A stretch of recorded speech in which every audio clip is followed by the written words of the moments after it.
Assalamualaikum warahmatullahi wabarakatuh. Kita lanjutkan diskusi kita pada poin 6.12.3, yaitu isentropik efisiensi untuk kompresor dan pompa. Di mana ini adalah efisiensi ini adalah daya pompa ataupun kompresor atau daya secara umum yang didapatkan dari persamaan energi. Jika kita memberi asumsi yang pertama, tidak ada energi panas yang keluar masuk sistem, I-nya sama dengan 0, energi kinetik dan energi potensial diabaikan, sehingga V, kecepatan dan gravitasi akan diabaikan, sehingga didapatkan persamaan ini. Ini negatif, jadi menunjukkan bahwa dayanya adalah masuk. Nah, dari persamaan ini kita ketahui bahwa untuk nilai H1 itu sudah fix, sehingga daya kompresor itu akan diketahui atau didapatkan dari nilai H2-nya. Sehingga di sini kita ketahui bahwa daya input itu akan meningkat jika nilai H2-nya meningkat. Jadi semakin besar nilai H2-nya, maka semakin besar daya inputnya. Sehingga untuk daya input kompresor yang kecil, maka nilai H2 akan harus kecil. Ini kita bisa nuliskan the minimum work input dari persamaan energi didapatkan yaitu daya kompresor ideal sama dengan H2S min H1. Jadi ini yang ideal, yang minimum, ini yang aktual. Kalau dilihat dari HS diagramnya, ini adalah titik 1, terjadi proses kompresi, ini yang isentropik, ini yang aktual. Jadi H2S dan H2 pasti lebih besar nilai H2. Sehingga untuk kompresor dan pompa itu daya aktual itu pasti lebih besar daripada daya ideal. Nah, sehingga dari sini kita ketahui bahwa efisiensi isentropiknya adalah daya kompresor ideal dibagi dengan daya kompresor aktual. Atau kita tulis dalam bentuk lain yaitu H2S dikurangi H1 dibagi dengan H2 dikurangi dengan H1.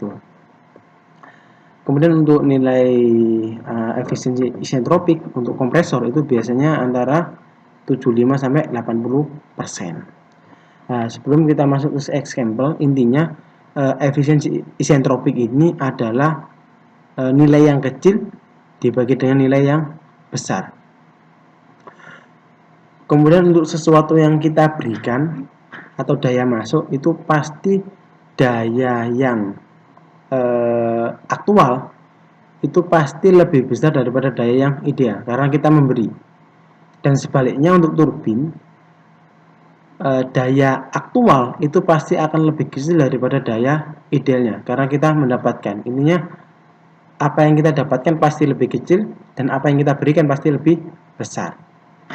Sehingga antara turbin dan kompresor ini adalah terbalik. Jadi untuk yang kompresor ini adalah daya ideal dibagi dengan daya aktual. Sedangkan untuk turbin tadi adalah daya aktual dibagi dengan daya ideal. Nah itu. Ini clue atau catatan mengenai isentropik efisiensi. Nah, baik, kita masuk dalam contoh soal 6.14 di mana ini merujuk dari contoh soal 6.8 dan ditanya berapa daya aktualnya dan berapa efisiensi isentropiknya. Jadi untuk soal 6.8 ini kita ketahui, kita bahas di kompresinya saja. Titik 1 yaitu min 5 derajat Celcius, P1 nya 3,5 bar, dan titik 2 itu 14 bar tekanannya dan temperaturnya 75 derajat Celcius, dan fluida kerjanya di sini adalah R22. Nah, baik, dan kita masuk ke dalam solusinya. Ini diketahui R22 dikompresi secara adiabatik dalam kondisi steady state. Kemudian ditanya berapa daya kompresor dan efisiensi isentropiknya. Untuk yang B ini kita tidak membahasnya. Nah, ini adalah skema dan datanya. Tekanan 2 14 bar dan tekanan 1 3,5 bar dengan temperatur 1 min 5 derajat Celcius dan temperatur 2 yaitu 75 derajat Celcius untuk aktualnya. Untuk idealnya pasti temperaturnya lebih rendah. Engineering modelnya yaitu yang pertama, sistem ini dianalisa secara kontrol volume dengan asumsi steady state. Kemudian kompresinya berlangsung secara adiabatik, berarti tidak ada panas yang keluar masuk sistem, dan perubahan energi kinetik dan potensial diabaikan, sehingga kita bisa mendapatkan dari analisa termodinamika atau balance energi daya kompresor dengan asumsi 1 dan 2 sama dengan M dot dikali H1 min H2. Kemudian untuk mendapatkan nilai H1 dan H2 khususnya yang aktual, yang ditanya adalah yang aktual, maka nilai H1 didapatkan dari tabel A9 dengan menginputkan tekanannya adalah 3,5 dan temperaturnya adalah min 5. Tekanannya adalah ini 3,5 bar dan temperaturnya min 5, sehingga kita dapatkan nilai H-nya yaitu 249 kJ per kilogram, sedangkan nilai S-nya yaitu 0,95. Ini nilai H-nya. Kemudian H2 didapatkan dari sama tabel A9 tapi tekanannya 14 dan temperaturnya 75. Tekanannya 14, temperaturnya 75. Berarti di sini. Jadi kita harus melakukan interpolasi. Mungkin range-nya yaitu sekitar 290 sampai 298. Untuk interpolasi silakan dicek materi sebelumnya, ini sudah kita bahas di bab sebelumnya.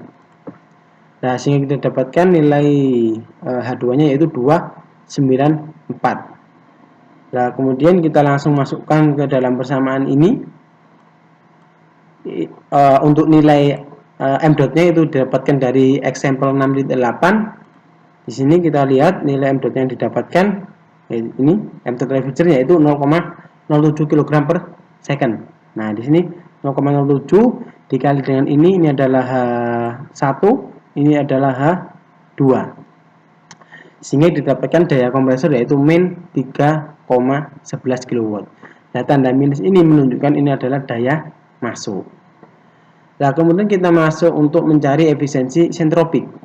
Di mana efisiensi isentropik untuk kompresor adalah daya ideal dibagi dengan daya aktual, yaitu H2S min H1 dibagi H2 min H1. Untuk nilai H2 dan H1 kita sudah mendapatkan, sekarang kita mencari nilai H2S. Itu dari tabel A9 untuk nilai S1 sama dengan S2 yaitu 0,95 pada tabel A9 untuk tekanannya 4 bar. Kita lihat berapa nilai H-nya, 0,9. Nah, di sini 0,95, berarti di daerah ini. Berarti untuk nilai H-nya juga di daerah ini, maka kita perlu melakukan interpolasi. Tekanannya 14 bar, entalpinya yaitu 0,95 di daerah 0,95 berarti di daerah ini. Antara 94 sampai 97. Berarti nilai H-nya antara 281 sampai 290. Kita lihat di sini dia mendapatkan yaitu 285. Nah, pas di daerah ini. Intinya kita harus melakukan interpolasi. Nah, setelah didapatkan H2S, kemudian kita langsung memasukkan. Ini adalah H2S min H1. Ini adalah H2 min H1.